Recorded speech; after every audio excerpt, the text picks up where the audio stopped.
Salam dan bahagia, salam Bapak Ibu Guru Penggerak. Perkenalkan, saya Bambang Sumantri, calon guru penggerak Angkatan ke-7 Kota Surakarta, akan menyampaikan koneksi antar materi modul 3.2 Pemimpin dalam Pengelolaan Sumber Daya.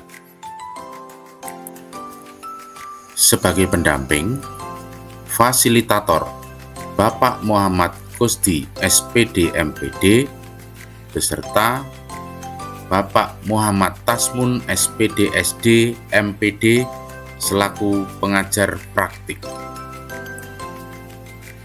Adapun tujuan pembelajaran khusus dari kegiatan ini adalah CGP mampu menghubungkan materi modul ini dengan modul-modul yang didapatkan sebelumnya. Kesimpulan tentang pemimpin pembelajaran dalam pengelolaan sumber daya dan implementasinya di sekolah. Kesimpulannya adalah, sekolah adalah sebuah bentuk interaksi antara faktor biotik atau unsur hidup dan abiotik atau unsur tak hidup. Kedua unsur ini saling berinteraksi satu dengan yang lainnya, sehingga mampu menciptakan hubungan yang selaras dan harmoni yang bisa menjadi modal dalam peningkatan kualitas pendidikan. Hal ini sangat dipengaruhi oleh cara pandang sekolah dalam memahami sumber daya yang ada serta penerapan pendekatan yang digunakan dalam pengelolaannya. Sekolah sebagai ekosistem pendidikan akan dijelaskan ke dalam dua unsur, yaitu unsur biotik dan unsur abiotik. Untuk unsur biotiknya ada kepala sekolah, pengawas, guru, murid, tenaga kependidikan, orang tua murid, masyarakat sekitar sekolah, dinas pendidikan, dinas terkait, dan pemerintah daerah. Sedangkan untuk unsur abiotiknya yaitu ada lingkungan fisik, lingkungan alam, sarana prasarana, dan finansial. Kemudian, terdapat dua pendekatan yang digunakan di dalam mengelola sumber daya, yaitu pendekatan berbasis kekurangan atau masalah, yaitu memusatkan perhatian kita pada apa yang mengganggu, apa yang kurang, dan apa yang tidak berfungsi dengan baik. Sedangkan pendekatan berbasis kekuatan atau aset, ini memusatkan perhatian pada apa yang berjalan dengan baik, yang menjadi inspirasi, yang menjadikan kekuatan ataupun potensi yang positif. Green and Haynes tahun 2010 menjelaskan kecenderungan cara pandang yang menggunakan pendekatan berbasis kekurangan dengan pendekatan berbasis aset. Untuk pendekatan berbasis kekurangan atau masalah, itu fokus pada masalah, mengidentifikasi kekurangan, merancang program atau proyek penyelesaian masalah, mengatur kelompok yang melaksanakan proyek. Kemudian, untuk pendekatan berbasis aset atau kekuatan, itu fokus pada aset dan kekuatan, membayangkan masa depan, berpikir tentang kesuksesan yang telah diraih dan kekuatan untuk mencapai kesuksesan. Kemudian merancang sebuah rencana yang berdasarkan tentang visi dan kekuatan, kemudian melaksanakan rencana aksi yang sudah diprogramkan.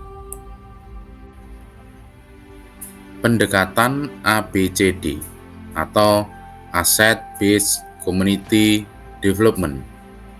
Asset Based Community Development yang selanjutnya akan kita sebut dengan pengembangan komunitas berbasis aset atau PKBA, menekankan dan mendorong komunitas untuk dapat memberdayakan aset yang dimiliki serta membangun keterkaitan dari aset-aset agar menjadi lebih berdaya guna.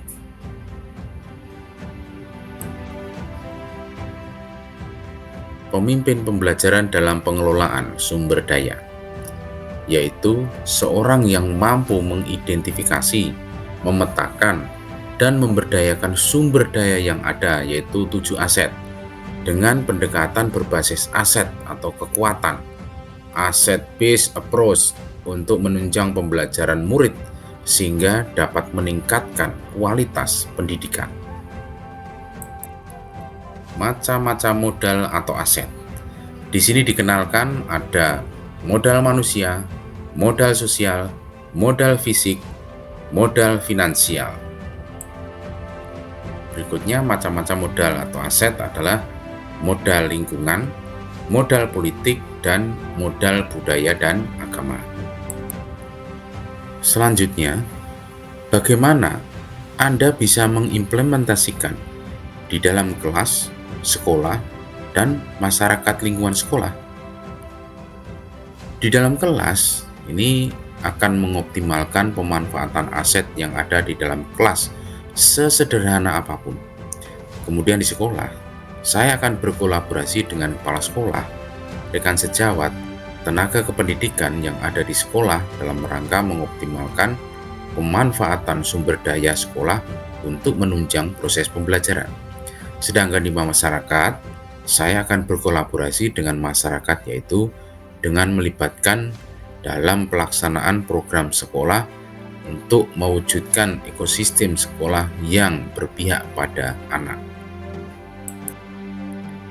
Lalu, jelaskan dan berikan contoh bagaimana hubungan pengelolaan sumber daya yang tepat akan membantu proses pembelajaran murid menjadi lebih berkualitas.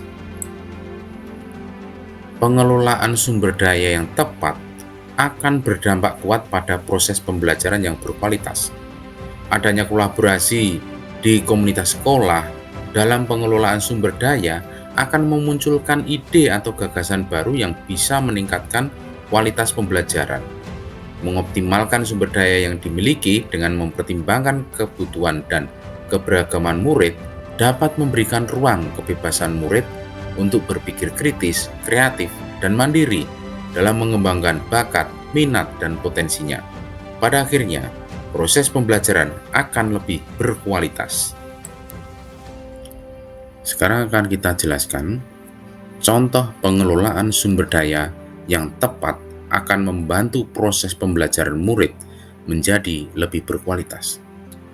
Yang pertama adalah modal manusia. Guru yang berpihak pada murid, mandiri, kolaboratif, inovatif, reflektif, mampu menuntun murid dalam mengembangkan potensi, bakat, dan minatnya. Kemudian untuk modal politik, kepala sekolah dengan kebijakannya yang berpihak pada murid akan menjadi dasar guru dalam upaya pengelolaan sumber daya demi terwujudnya pembelajaran yang berkualitas. Untuk modal fisik, adanya sarana dan prasarana yang memadai serta didukung adanya pemanfaatan yang maksimal, maka siswa akan terfasilitasi belajarnya. Kemudian untuk modal sosial, adanya hubungan atau relasi yang baik dengan pemerintah setempat atau lembaga lain dapat dimanfaatkan sebagai sumber belajar lainnya.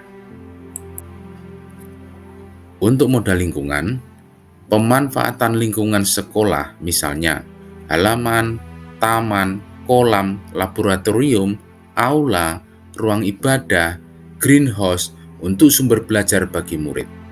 Sedangkan modal finansial, dana BOS, donatur, dana hibah, hadiah kejuaraan berupa uang untuk membiayai seluruh kegiatan di sekolah yang berpihak pada murid. Yang terakhir adalah modal agama dan budaya.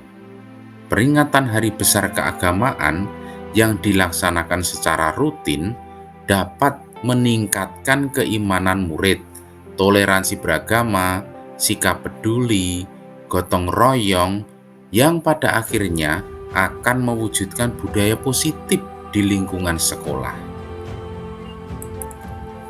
Berikutnya, hubungan materi modul 3.2 dengan materi modul sebelumnya. Modul 1.1, Ki Hajar Dewantara menjelaskan bahwa tujuan pembelajaran yaitu menuntun segala kodrat yang ada pada anak agar mereka dapat mencapai keselamatan dan kebahagiaan setinggi-tingginya, baik sebagai manusia maupun anggota masyarakat.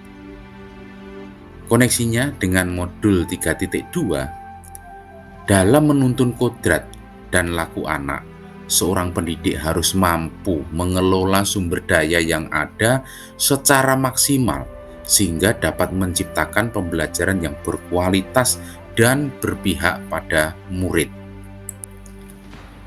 Modul 1.2, dengan menerapkan nilai-nilai guru penggerak yaitu berpihak pada murid, reflektif, kolaboratif, inovatif, mandiri, serta menerapkan peran guru penggerak yaitu menjadi pemimpin pembelajaran, menggerakkan komunitas praktisi, mendorong kolaborasi, menjadi coach bagi guru lain dan mewujudkan kepemimpinan murid.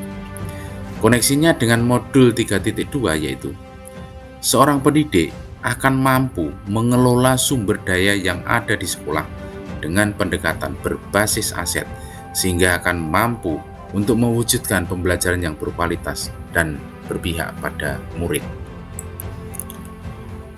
Modul 1.3, untuk mewujudkan visi sekolah dan melaksanakan perubahan, maka diperlukan dukungan dari segala hal sebagai alat untuk mencapai tujuan bersama. Jika diibaratkan seorang petani untuk mendapatkan hasil panen yang maksimal. Koneksinya dengan modul 3.2 adalah disinilah peran pengelolaan sumber daya. Ketika seorang guru mampu mengelola sumber daya yang ada, maka sumber daya tersebut akan menjadi alat yang dapat membantu untuk mewujudkan visi sekolah. Modul 1.4, budaya positif yang ada di sekolah akan menciptakan lingkungan belajar yang aman, nyaman, dan menyenangkan, sehingga murid akan betah belajar di sekolah. Koneksinya dengan modul 3.2 yaitu agar mampu menciptakan budaya positif, maka seorang guru harus mampu mengelola segala sumber daya yang ada di sekolah, baik itu sumber daya biotik maupun abiotik. Lalu, modul 2.1, meningkatkan karakteristik peserta didik yang beragam, maka pembelajaran berdiferensiasi sangat diperlukan. Untuk itu, dibutuhkan pengelolaan sumber daya yang ada di sekolah dengan sebaik-baiknya. Koneksinya dengan modul 3.2 yaitu, ketika guru mampu mengelola sumber daya dengan baik, maka ia akan mampu memenuhi kebutuhan belajar siswa yang beragam, mulai dari diferensiasi konten, diferensiasi proses, diferensiasi produk. Berikutnya, modul 2.2.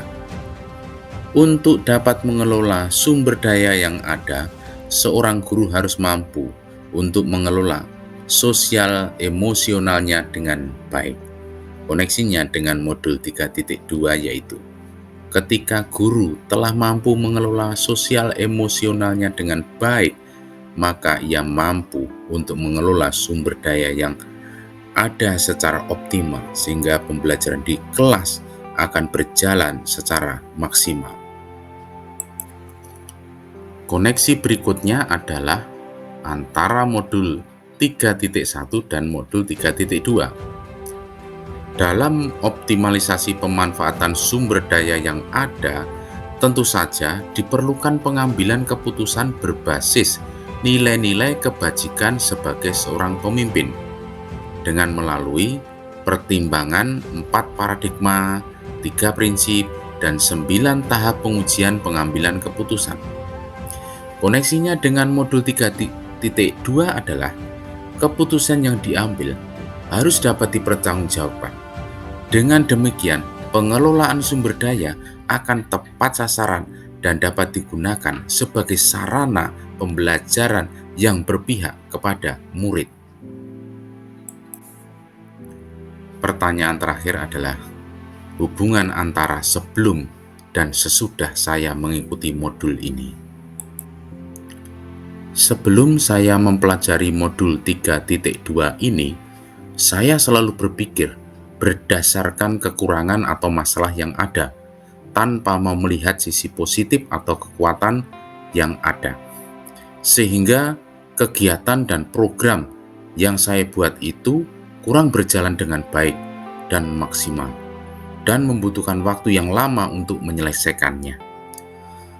Kemudian setelah mempelajari modul 3.2 ini, saya mulai merubah pola pikir saya ke arah yang lebih baik, yaitu berpikir berbasis aset atau kekuatan, sehingga saya semakin mantap dan yakin dalam melangkah untuk mengoptimalkan pemanfaatan sumber daya sekolah maupun diri pribadi dalam rangka mewujudkan pembelajaran yang berkualitas, yaitu berpihak pada murid. Nah, demikian tadi penyajian koneksi antara materi modul 3.2 pemimpin dalam pengelolaan sumber daya. Semoga bermanfaat bagi kita semuanya. Terima kasih. Salam dan bahagia Bapak Ibu guru hebat.